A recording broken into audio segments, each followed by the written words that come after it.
జగనన్న పేద ఇంటికి పండుగ తెస్తాడు.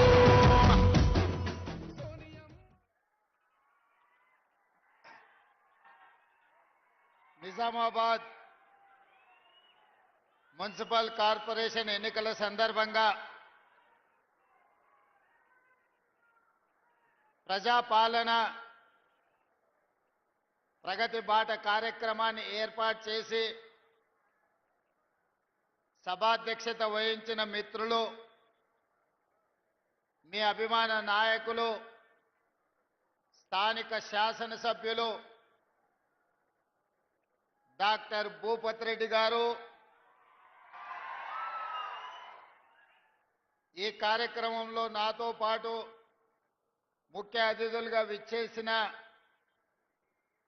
ఇన్ఛార్జ్ మంత్రివర్యులు పెద్దలు ఉత్తమ్ కుమార్ రెడ్డి గారు, అదేవిధంగా మరొక మంత్రివర్యులు పెద్దలు తుమ్మల నాగేశ్వరరావు గారు, అదేవిధంగా నిజామాబాద్ జిల్లా నుంచి కాంగ్రెస్ పార్టీ కార్యనిర్వాహక అధ్యక్షుడిగా, ఈనాడు కాంగ్రెస్ పార్టీ అధ్యక్షుడిగా, శాసనమండలి సభ్యుడిగా 2023 ఎన్నికలలో నేను ప్రజాక్షేత్రంలో తిరుగుతుంటే రాష్ట్ర స్థాయి నాయకుల సమన్వయం చేసిన మిత్రులు కాంగ్రెస్ పార్టీ అధ్యక్షులు మహేష్ కుమార్ గౌడ్ గారు, అదేవిధంగా బోధన్ శాసనసభ్యులు, ప్రభుత్వ సలహాదారులు, నాకు అత్యంత ఆప్తులు పెద్దలు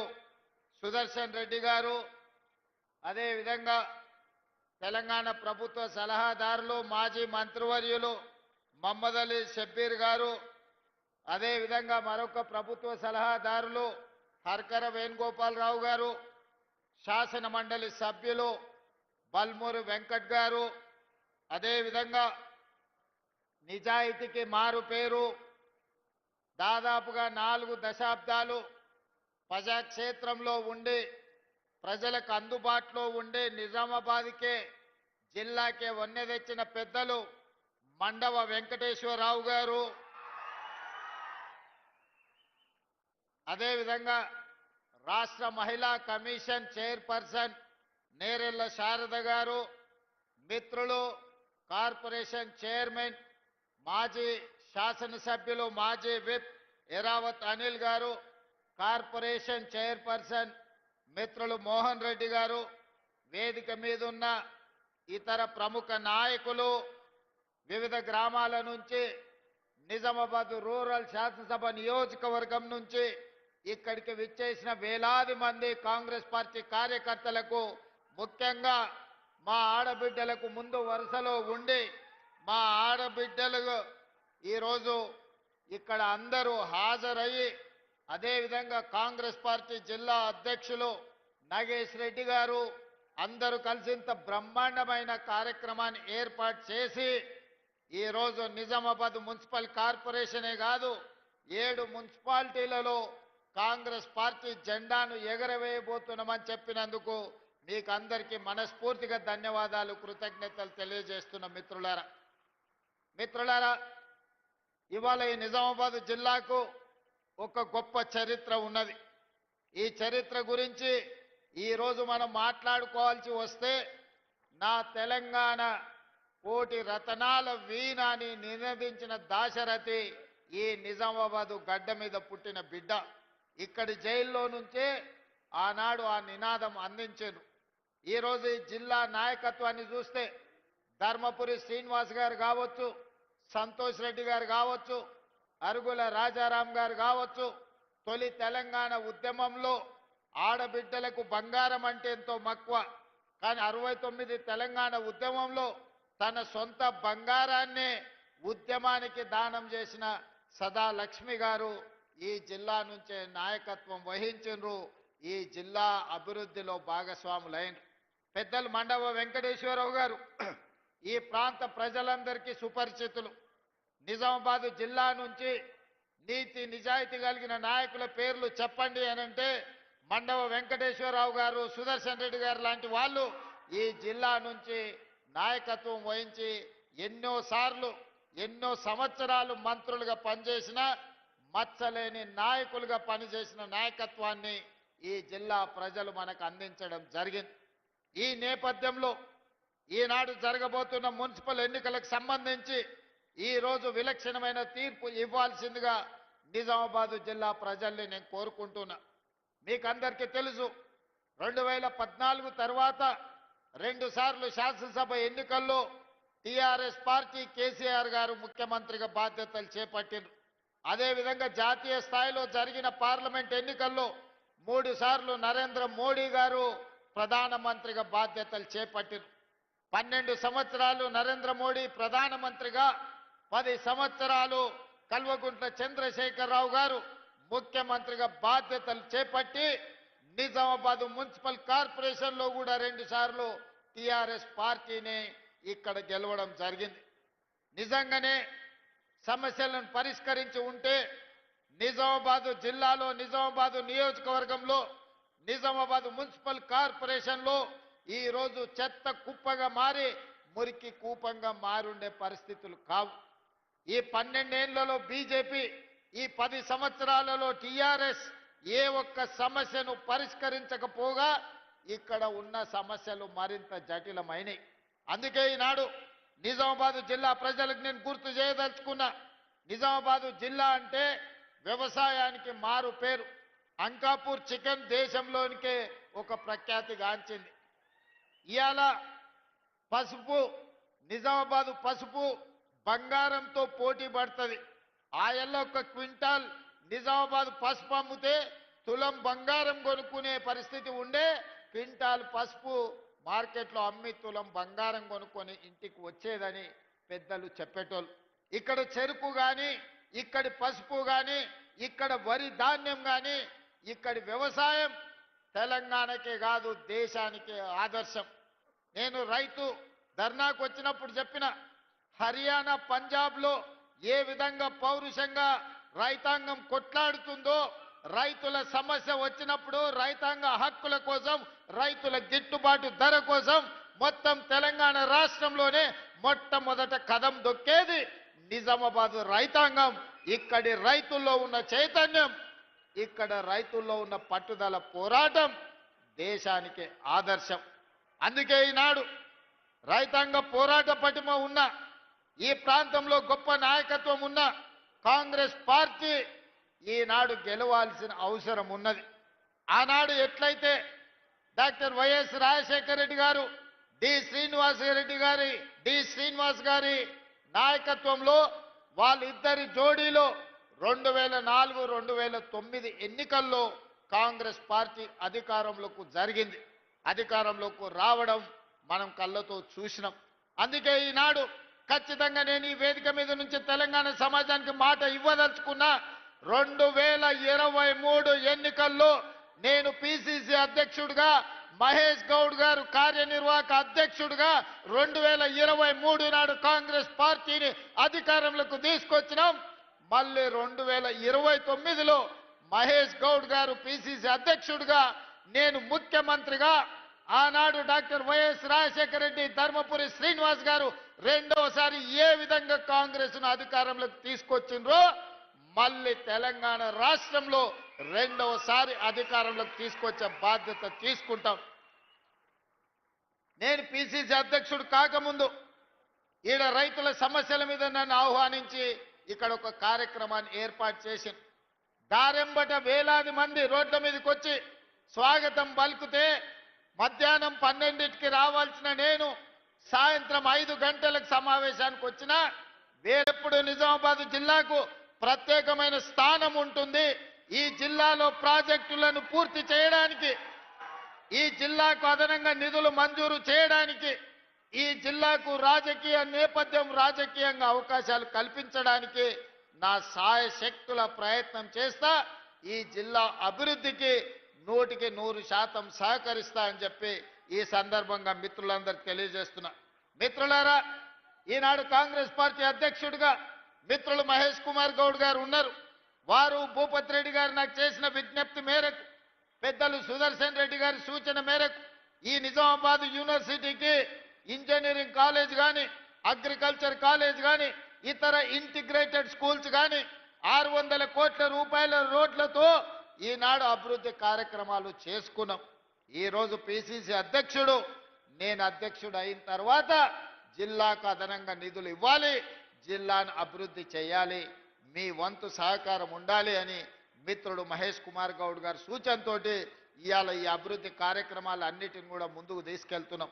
ఇదే కాదు, నిజామాబాద్లో ఉన్న బాన్స్గడ కావచ్చు, కామారెడ్డి కావచ్చు, ఎల్లారెడ్డి కావచ్చు, బిచ్కుంద కావచ్చు, ఆర్మూర్ కావచ్చు, భీమ్గల్ కావచ్చు, బోధన్ మున్సిపాలిటీ కావచ్చు, నిజామాబాద్ మున్సిపల్ కార్పొరేషన్ 7 మున్సిపాలిటీలు ఒక కార్పొరేషన్లో 1,045 కోట్ల రూపాయలతోని ఈనాడు అభివృద్ధి కార్యక్రమాలు మనం చేపట్టుకుంటున్నాం.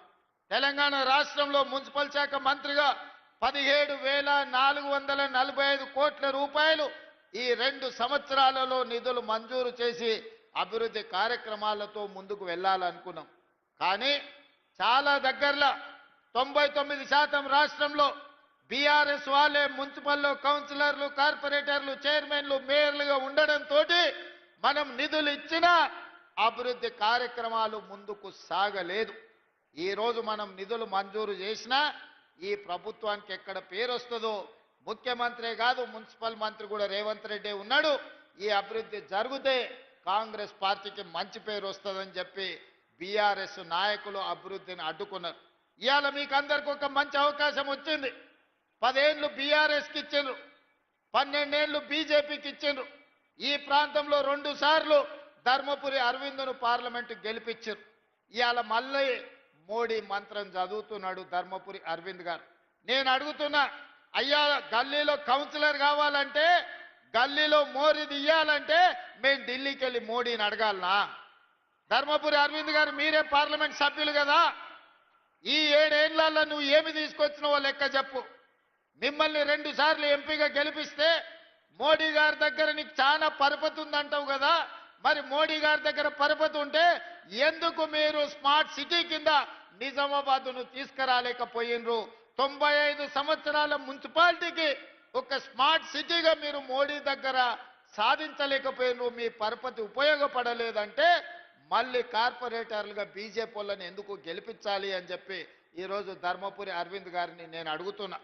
ఇవాళ మీరే ప్రభుత్వం, మీరే ప్రధానమంత్రి, మీరే పార్లమెంట్ సభ్యులు, మీ సోదరుడు బండి సంజయ్ కేంద్ర మంత్రి, మీ నాయకుడు కిషన్ రెడ్డి గారు కేంద్ర మంత్రి. ఎందుకు తెలంగాణకు నిధులు తీసుకురాలే? ఎందుకు నిజామాబాద్లో ఉండే ఎయిర్పోర్టు ఈ రోజు వరకు మంజూరు జరగలేదు? ఇవాళ హైదరాబాద్లో మెట్రో విస్తరణకు ₹1 తీసుకురాలేదు. మూసి ప్రక్షాళనకు మీ 10 పైసలు తీసుకురాలే. రీజనల్ రింగ్ రోడ్డు గురించి చర్చనే లేదు. ఇవాళ నిజామాబాద్ ఔటర్ రింగ్ రోడ్డు గురించి కేంద్రం నిధులు తెస్తా అంటే మేము ఎవరమైనా వద్దన్నమా? ఏమి తీసుకొచ్చిండ్రని, ఏమి ఇచ్చిండ్రని, ఏమి తెచ్చిండ్రని ఇవాళ మీరు ఓట్లు అడుగుతున్నారు, ఇవాళ ప్రజల దగ్గరకు వస్తున్నారని నేను అడగదలుచుకున్న ధర్మపురి అరవింద్ గారిని. ఇవాళ మీ వల్ల ఏమి ప్రయోజనం లేదు. 3 సార్లు మోడీ ప్రధానమంత్రి అయినా నిజామాబాద్ స్మార్ట్ సిటీ కాలేదు అని అంటే మీకు ఇచ్చే ఉద్దేశమే లేదు. నిజామాబాద్ ప్రజల ఓట్లు కావాలి కానీ నిజామాబాద్ అభివృద్ధికి నిధులు తెచ్చే ఉద్దేశమే మీకు లేదు. పాపం ధర్మపురి అరవింద్ గారు ఇప్పుడు కాదు అప్పుడు కేసీఆర్, కేటీఆర్, హరీష్ను జైల్లో పెట్టాలి, చిప్పకూడు దింపించాలని మాట్లాడుతుంటాడు. మరి కాళేశ్వరం 1,00,000 కోట్లు దిగమింగిండ్రు. మోడీ గారు వచ్చినప్పుడు, అమిత్ షా గారు వచ్చినప్పుడు కాళేశ్వరం కేసీఆర్ గారు ఏటీఎంగా మార్చుకున్నాడు. మాకు అవకాశం ఇవ్వండి, 48 గంటల్లో సిబిఐకి ఇస్తే జైల్లో పెడతామని కిషన్ రెడ్డి గారు అన్నారు. మరి మీరు అడిగినరు, శాసనసభలో చర్చ పెట్టి 6 నెలల కింద సిబిఐకి ఇచ్చినాం. మరి 48 గంటల్లోనే జైల్లో పెడతాన్న కిషన్ రెడ్డి యాడబోయి ఏ బొక్కలు దాచుకున్నాడని నేను అడుగుతున్నా. ఎందుకు కాళేశ్వరంలో 1,00,000 కోట్లు మింగిన కేసీఆర్, హరీష్ను బీజేపీ వాళ్ళు మరి బొక్కలేయకుండా చెర్లపల్లి జైల్లో పెట్టి చిప్పకూడు పెట్టకుంటే ఎవరు కాపాడుతున్నారు? ఇవాళ కేటీఆర్ను జైల్లో పెట్టాలని అరవింద్ గారు అంటున్నారు. అందుకే ఫార్ములా ఈరేస్ కేసు కట్టి అరెస్టులు చేయమని కేంద్ర ప్రభుత్వానికి పంపిస్తే ఆ ఫైలు మోడీ గారి ఆఫీసులో మూలకు పడ్డది. మరి ధర్మపురి అరవింద్ గారికి బాధ్యత లేదా? ఎందుకు అరవింద్ గారు మాట్లాడతలేరు? ఈ వేదిక మీద నుంచి ధర్మపురి అరవింద్ గారిని నేను ప్రశ్నిస్తున్నా. మీ కిషన్ రెడ్డి గారు ఏ రకంగా కేసీఆర్ ని కాపాడుతున్నాడో మీకు కనిపిస్తలేదా? మీరు వెళ్ళి నరేంద్ర మోడీ గారితో మాట్లాడి 1,00,000 కోట్లు పెట్టి కట్టిన కాళేశ్వరం 3 ఏళ్లలోనే కూలేశ్వరం అయిపోయింది. ఇవాళ కూలిపోయింది. 1,00,000 కోట్లు గోదావరి పాలైనాయి. మీరు ఎందుకు ఆ కేసును ముందుకు కొనసాగిస్తలేరు? అదే ఈ ప్రాంతంలో ఎస్ఆర్ఎస్పీని శ్రీరామ్ సాగర్ని కాంగ్రెస్ పార్టీ పండిత్ జవహర్లాల్ నెహ్రూ కట్టారు. ఇవాళ నిజామాబాద్ జిల్లాలో చెరుకు బండినా, వరి బండినా, పసుపు బండినా, సోయాబీన్ బండినా నిజామాబాద్ లో పంటలు పండుతున్నాయి. రైతులు ఈరోజు ఆత్మ గౌరవంతో తలెత్తుకొని తిరుగుతున్నారంటే కాంగ్రెస్ పార్టీ కట్టిన ప్రాజెక్టులే కదా. మేం కట్టిన ప్రాజెక్టులు ఎట్లున్నాయి, బీఆర్ఎస్ వాళ్ళు కట్టిన కూలేశ్వరం ఎట్లుందో ఒక్కసారి చూడండి. గోదావరి జలాలను అడ్డం పెట్టుకొని తెలంగాణను కొల్లగొట్టిన కేసీఆర్, హరీష్, కేటీఆర్ను ఎన్నడు అరెస్టు చేస్తారో మీరు చెప్పాల్సిందిగా నేను ఈరోజు అడుగుతున్నా. అందుకే ధర్మపురి అరవింద్ గారికి పరపతి లేదు. మోడీ దగ్గర ఈనాడు ఆయన మాట చెల్లుబాటు కాదు. కాబట్టి పార్లమెంట్లో ఆయన ఉన్నాడు. నిధులు తేవాలంటే కేంద్రం నుంచి ఎంపీలు చాలు, కౌన్సిలర్లు వెళ్ళేది, కార్పొరేటర్లు వెళ్ళేది ఢిల్లీకి కాదు, ఇక్కడ ఉండే మున్సిపల్ మంత్రి దగ్గరికి వెళ్ళాలి, లేకపోతే స్థానికంగా ఉండే ఎమ్మెల్యే దగ్గరికి వెళ్ళాలి. స్థానిక ఎమ్మెల్యే భూపత్ రెడ్డి ఉన్నాడు, మున్సిపల్ శాఖ మంత్రిగా నేనున్నా. ఇవాళ కౌన్సిలర్లు, కార్పొరేటర్లను మీరు గెలిపించండి. నిధులు ఇచ్చే బాధ్యత నాది, నిజామాబాద్ను అభివృద్ధి చేసే బాధ్యత నాది, నిజామాబాద్ ఔటర్ రింగ్ రోడ్ ఇచ్చే బాధ్యత నాది. మంచి ప్రాజెక్టును పూర్తి చేసి భూపత్ రెడ్డి అడిగిన నా ఇంటోడు పోవాలని. మరి మన బస్తీ, మన కాలనీల అభివృద్ధి జరగాలి అంటే మనోడు కార్పొరేటర్ గెలిచి ఉండాలి. అందుకే చాలా సంవత్సరాల తర్వాత మంచి అవకాశం నిజామాబాద్కు వచ్చింది. ఈ బంగారం లాంటి అవకాశాన్ని జార విడుచుకోకండి. ఈరోజు పిసిసి అధ్యక్షుడిగా మహేష్ కుమార్ గౌడ్ గారు ఉన్నారు, రాష్ట్ర ప్రభుత్వ సలహాదారులుగా సుదర్శన్ రెడ్డి గారు ఉన్నారు, అదే విధంగా షబ్బీర్ అలీ గారు, వీళ్ళందరూ కూడా ప్రభుత్వంలో కీలకమైన బాధ్యతలు పోషిస్తున్నారు. సరాసరి వాళ్ళు ముఖ్యమంత్రి దగ్గరకు వచ్చి ఏమైనా అడగగలిగి నిధులు మంజూరు చేయించుకునే పరిస్థితి వాళ్ళ చేతుల్లో ఉంది. కాబట్టి ఈరోజు నిజామాబాద్లో కాంగ్రెస్ పార్టీ జెండా ఎగరాలి. అదేవిధంగా మిత్రులారా, నిన్న బీజేపీ అధ్యక్షుడు రామచంద్రరావు గారు మాట్లాడుతూ ఈయన రేవంత్ రెడ్డి కాదు రేవంతుద్దీన్ అని చెప్పి నన్ను ముస్లిం పేరు మీద పిలిచిండు. సంతోషం. 100 సంవత్సరాల క్రితం బ్రిటిష్ వాళ్ళు ఉన్నప్పుడు బీసీ కులగణన చేశారు. 100 ఏళ్ల వరకు బీసీల లెక్కలు ఎప్పుడు ఈ దేశంలో చేయలే, ఏ రాష్ట్రంలో చేయలే. మహేష్ గౌడ్ గారు, నేను అందరం అయిన తర్వాత బీసీ కులగణన చేయాల్సిందని 100 సంవత్సరాల సమస్యకు తెలంగాణ రాష్ట్రమే మొట్టమొదటిసారి మీరు socio economic education, employment and political cost సర్వేను మేము పూర్తి చేసినాడు. ఆనాడు మేము అధికారికంగా లెక్కలు ప్రకటించినప్పుడు మా మిత్రుడు మహేష్ గౌడ్ గారు ఒక మాట అన్నాడు, అయ్యా ఆయన పేరుకే రేవంత్ రెడ్డి కానీ ఇవాళ వారిని రేవంత్ గౌడు అని నేను అంటున్నా. ఈ రోజు ఎంతో గొప్ప పని చేసిండు, మా బలైన వర్గాల లెక్కలు తీశాని మా మహేష్ గౌడ్ గారు ఆనాడు నన్ను రేవంత్ గౌడ్ అన్నాడు.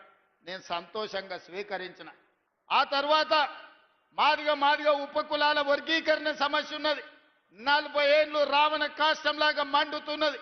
ఆనాడు ఈ వర్గీకరణకు సంబంధించి సుప్రీంకోర్టు జడ్జిమెంట్ ఇస్తే 100 రోజుల్లోనే ఆ సమస్యకు శాశ్వత పరిష్కారం చూపించి 40 సంవత్సరాల సమస్యను శాశ్వతంగా పరిష్కరించి వర్గీకరణ చేసి మాదిగా ఉపకులాలకు న్యాయం చేసినప్పుడు మా సహచర మంత్రివర్గ సభ్యులు దామోదర్ రాజనరసింహ గారు ఈ రోజు నుంచి ఈయన రేవంత్ రెడ్డి కాదు రేవంత్ మాదిగా, మా మాదిగోళ్ళ బిడ్డగా మేము భావిస్తున్నామని దామోదర్ రాజనరసింహ గారు అన్నారు. నాకు చాలా సంతోషమైంది వాళ్ళ జాతిలో నన్ను ఒక్కడిగా పరిగణించినందుకు. అదేవిధంగా వాకిటి శ్రీహరి 30 ఏళ్ల కాంగ్రెస్ కార్యకర్త, ఏ రోజు ఏ అవకాశం రాలే. ఉత్తమ్ కుమార్ రెడ్డి గారు పట్టుబట్టి ఎమ్మెల్యే టికెట్ ఇప్పిస్తే మొదటిసారి ఎమ్మెల్యేకు మంత్రివర్గంలో శ్రీహరిని మంత్రి చేసినప్పుడు మా ముదిరాజు బిడ్డలందరూ కలిసి రేవంత్ రెడ్డి కాదు రేవంత్ ముదిరాజు అని మా ముదిరాజులు నన్ను అన్నప్పుడు ఆ సామాజిక వర్గం కూడా నన్ను హక్కున చేర్చుకున్నందుకు నేను సంతోషపడ్డా. యువకుడు 35 సంవత్సరాల వయసులోనే పెద్దల సభకు అనిల్ యాదవ్ను పంపించినప్పుడు, హైదరాబాదులో సదర్ నిర్వహించినప్పుడు యాదవ్ సోదరులందరూ రేవంత్ రెడ్డిని రేవంత్ యాదవ్ అని ఆ రోజు వేదిక మీద పిలిచినప్పుడు నేను గర్వపడ్డా. మా యాదవ్ సోదరులు కూడా నన్ను హక్కున చేర్చుకున్నారని.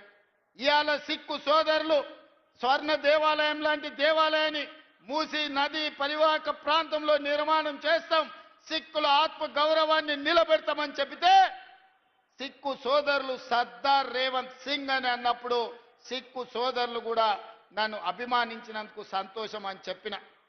वैसे ही मैं कल मुसलमान के मीटिंग में गया, जगह जगह पे मुसलमानों के और 4% जो रिजर्वेशन हमने दिया, 4% रिजर्वेशन बचाने के लिए हम लोग मेहनत कर रहे हैं. मुसलमानों को जो जो जब जब जरूरत है सब कुछ कांग्रेस पार्टी ने दिया. इस देश को राष्ट्रपति मुसलमान को कांग्रेस पार्टी ने बनाया. 7 मुख्यमंत्रियों को इस देश में कांग्रेस पार्टी मुसलमानों को बनाया. मेरा कैबिनेट में शब्बीर भाई को मंत्री बनाने के लिए निजामाबाद अर्बन चुनाव में हम चुनाव लड़वाए. मैं कामारेड्डी, मेरे लिए शब्बीर भाई ने कुर्सी छोड़ा था कामारेड्डी असेंबली में, मगर हम केसीआर को हराए, हम नहीं जीत सका. आप लोग शब्बीर भाई को नहीं जिताया. फिर भी मुसलमानों को मंत्री बनाने के लिए मोहम्मद अजहरुद्दीन को बिना एमएलए बिना एमएलसी हम मंत्री बनाए. कल परसों हम उनको भी एमएलसी बनाने वाले हैं.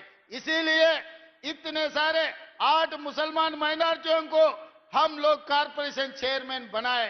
मतलब ये सरकार में बराबर मुस्लिम माइनॉरिटी को हिस्सा दे दिए. उनका हक है, उन लोगों का हक उनको पहुंचा दिए.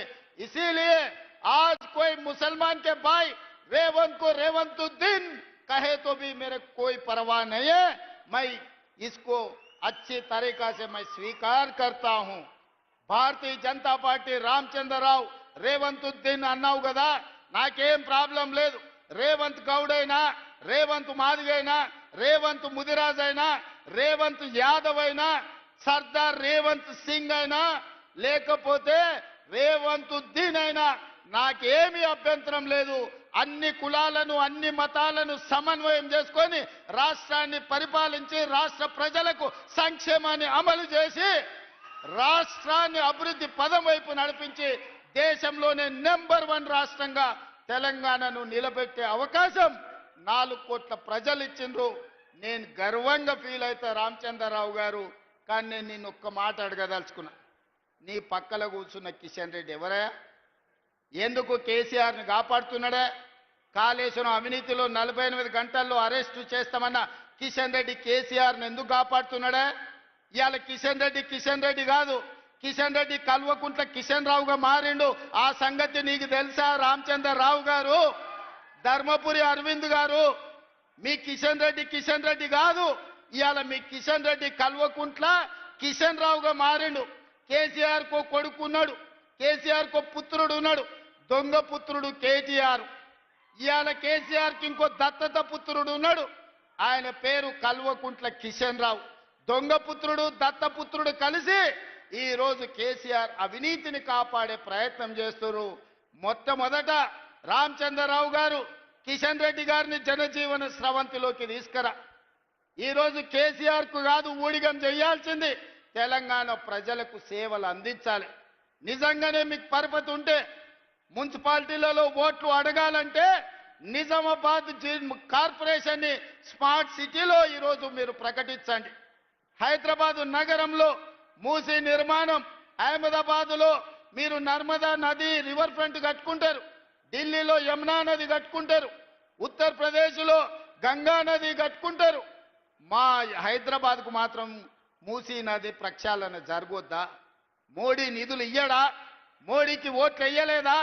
బీజేపీకి 8 సీట్లు ఇవ్వలేదా? తెలంగాణ నుంచి 8 మంది ఎంపీలను ఇస్తే 2 మంత్రులను చేసినామంటుండ్రు, కానీ ₹1 కూడా తెలంగాణకి ఇవ్వలేదు. ఇది దుర్మార్గం కాదా అని నేను బీజేపీ నాయకులను నేను అడుగుతున్నా. అందుకే మీకు ఓటు అడిగే హక్కు లేదు. తెలంగాణ ప్రజలు బీజేపీని బొందబెట్టాలి. బీజేపీ బీఆర్ఎస్ వేరు వేరు కాదు. వీళ్ళిద్దరిది ఫెవికాల్ బంధం వీణ వాణి అని రెండు తలకాయలు కలిసి బాడీ వేరుంటుంది, ఆడపిల్లలు ఉన్నారు. బీజేపీ బీఆర్ఎస్ బంధం కూడా విడదీయరాని ఫెవికాల్ బంధం. ఇవాళ బీజేపీ కేసిన బీఆర్ఎస్ కేసిన ఒక్కటే, ఆ ఓట్లు తీసుకెళ్లి మూసీ నదిలో వేసినట్టే. ఎందుకంటే ఇవాళ ప్రభుత్వం అనేది ఉన్నది, 2 ఏళ్లే మనం పూర్తి చేసుకున్నది. ఇంకా 8 ఏళ్లు కాంగ్రెస్ పార్టీ అధికారంలో ఉంటుంది, తెలంగాణను అభివృద్ధి చేస్తుంది. ఈ అభివృద్ధిలో నిజామాబాద్కు ప్రత్యేకమైన స్థానం ఉంటుంది. నిజామాబాద్ నుంచే ఈ తెలంగాణ అభివృద్ధికి పునాదులు వేస్తాం. నిజామాబాద్కి ఎయిర్పోర్టును తీసుకొచ్చే బాధ్యత మా ప్రభుత్వం తీసుకుంటుంది. ఇవాళ ఆదిలాబాద్లో ఎయిర్పోర్ట్ తెచ్చినాం, వరంగల్లో ఎయిర్పోర్ట్ తెచ్చినాం, వరంగల్కి అండర్ గ్రౌండ్ డ్రైనేజ్ ఇచ్చినాం.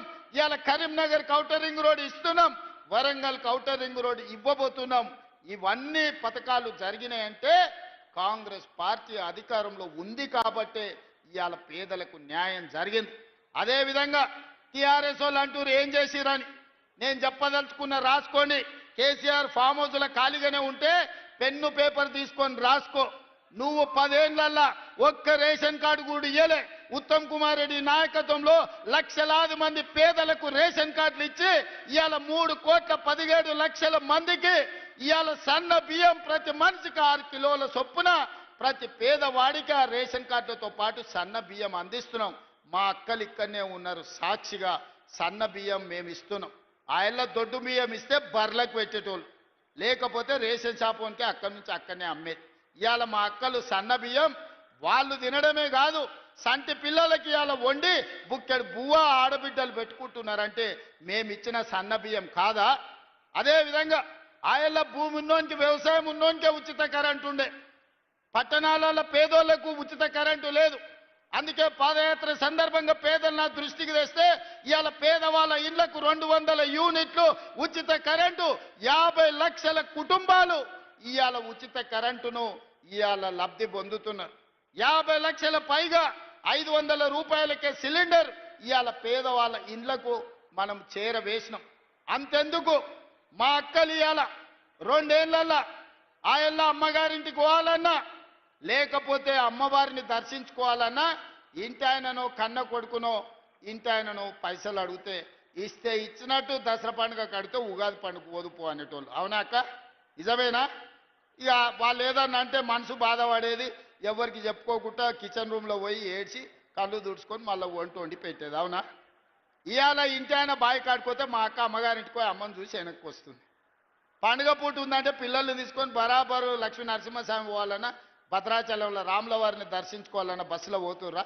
ఎప్పుడన్నా ఈ 2 ఏళ్లలో ఒక్క రూపాయి ఎవరైనా బస్ కిరాయి అడిగినరా అక్క?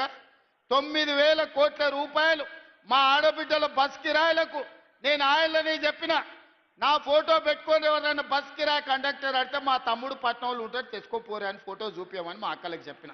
ఈ 2 ఏళ్లలో మా అక్కల్ని నేను అడుగుతున్నా, ఒక్కరైనా ఒక్క రూపాయి మిమ్మల్ని బస్ కిరాయి అడిగినరా? మీరు చెప్పండి అక్క. అడగలే కదా?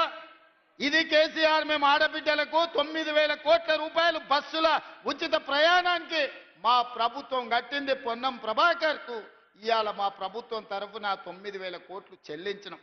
ఇదే కాదు, బస్సులో ఉచిత ప్రయాణమే కాదు, 1000 బస్సులు మా స్వయం సహాయక సంఘాలకు కొనిపించి బస్సుల యజమానులను ఇవాళ మా ఆడబిడ్డల్ని చేసినాం. సోలార్ పవర్ విద్యుత్ ఉత్పత్తి అదాని అంబానీలు కాదు, మా ఆడబిడ్డలకు 1000 మెగావాట్లు ఇవాళ వాళ్ళకు వ్యాపారాన్ని అప్పజెప్పినాం. హైటెక్ సిటీ పక్కన మైక్రోసాఫ్ట్, ఇన్ఫోసిస్, విప్రో లాంటి కంపెనీలే కాదు, ఇవాళ 3.5 ఎకరాలు 100 కోట్ల రూపాయల భూమి, 150 షాపులు వాళ్ళు ఉత్పత్తి చేసిన వస్తువులు అమ్మనికే శిల్పారామం పక్కన మా ఆడబిడ్డలకు ఇచ్చినాం. రైతులకు రైతు బోనస్ ఇచ్చినాం, రైతులకు రైతు రుణమాఫీ చేసినాం. ఆనాడు ఒరేసుకుంటే ఉరేసుకున్నట్టే అంటే ఈనాడు మీరు వరి వండించండి, సన్న వడ్లకు 500 రూపాయల బోనస్ ఇస్తామని దేశంలోనే ఈ 2 ఏళ్లలో ప్రతి సంవత్సరం అత్యధికంగా వడ్లు పండించినాం. ప్రతి వాళ్లకు గిట్టుబాటు ధరతో పాటు 500 బోనస్ ఇచ్చినాం. అత్యధికంగా ఇవాళ లబ్ధి పొందిన జిల్లా నిజామాబాద్ జిల్లా. ఈ జిల్లాలో పండించిన వడ్లు దాయానికి గోడౌన్లే లేవని పెద్దలు సుదర్శన్ రెడ్డి గారు ఇప్పుడే చెప్పారు. నిరుద్యోగ యువకులకు 70,000 ఉద్యోగాలు ఈనాడు మేము లెక్క కట్టి ఇచ్చినాం. కేసీఆర్ నీకు అనుమానం ఉంటే ఫామ్ హౌస్ లో నుంచి ఎల్పీ స్టేడియం రా 70,000 మంది విద్యార్థులను ఉద్యోగాలు ఇచ్చిన వాళ్ళను తలలు లెక్క కట్టి లెక్క చూపితే ఒక్క తలకాయ తగ్గినా నా తల తీసుకుంటా 70,000 ప్రభుత్వ ఉద్యోగాలు మేమిచ్చి చూపించినాం. గ్రూప్ 1 2011 తర్వాత పరీక్షలు 15 ఏళ్ళు పెట్టకపోతే పరీక్షలు పెట్టి ఉద్యోగాలు ఇస్తే కాళ్ళ కట్టెబెట్టి కోర్టులో లిటిగేషన్లు పెడితే నిన్న హైకోర్టు చెంప చెల్లుమని కొడితే 562 మంది గ్రూప్ 1 ఉద్యోగాలను నియామక పత్రాలు మేము అందించినాం. మా ఆడబిడ్డలు కానీ రైతులు కానీ నిరుద్యోగ యువకులు కానీ అభివృద్ధి కార్యక్రమాలు కానీ ఔటర్ రింగ్ RRR కానీ ఇట్లా చెప్పుకుంటూ పోతే ప్రతి అభివృద్ధి కార్యక్రమాన్ని ఈ 2 ఏళ్లలోనే మనం చేసుకున్నాం. అందుకే ఆ చిక్కుముళ్ళను అన్నిటిని ఒకటొకటి పరిష్కరించుకుంటూ ఈరోజు తెలంగాణ రాష్ట్రాన్ని అభివృద్ధి పదం వైపు నడిపించడానికి మేమందరం తీవ్రమైన ప్రయత్నం చేస్తున్నాం. నిండు మనసుతో మీ ఆశీర్వాదం కావాలి. ఈరోజు మీరు అండగా నిలబడితే తెలంగాణను అద్భుతమైన రాష్ట్రంగా ఈ దేశంలోనే నెంబర్ 1 రాష్ట్రంగా తీర్చిదిద్ది Telangana is rising come join in Telangana rising అని ఈరోజు తెలంగాణను ముందుకు తీసుకెళ్తాం. మీరు అండగా నిలబడాలి. నిజామాబాద్ జిల్లా నిండు మనసుతో ఆశీర్వదించాలి. వాళ్ళు వీళ్ళు ప్రలోభాలు పెట్టినా వాళ్ళు వీళ్ళు ఏది చెప్పినా వినకండి. మీ సమస్యల్ని పరిష్కరిస్తా. మున్సిపల్ కార్పొరేషన్లో కాంగ్రెస్ జెండా ఎగరేసినాక మున్సిపల్ మంత్రిగా మళ్ళీ నిజామాబాద్కు వస్తాను. మిమ్మల్ని అందరినీ కలుస్తాను. మీతో కూర్చొని సమస్యల్ని పరిష్కరిస్తాను. మీరందరూ అండగా నిలబడాల్సిందిగా నిజామాబాద్ కార్పొరేషన్ గెలిపించాల్సిందిగా కోరుకుంటున్నా. మీరందరూ సిద్ధమేనా? సిద్ధమేనా? సిద్ధమేనా? అక్కడున్న మా యువకులు ఏమంటలేరు? సిద్ధమేనా? సిద్ధమేనా? సిద్ధమేనా? సిద్ధం అన్నోళ్ళందరూ మా అక్కలు చేయలేతిరా. మీకేమైందా?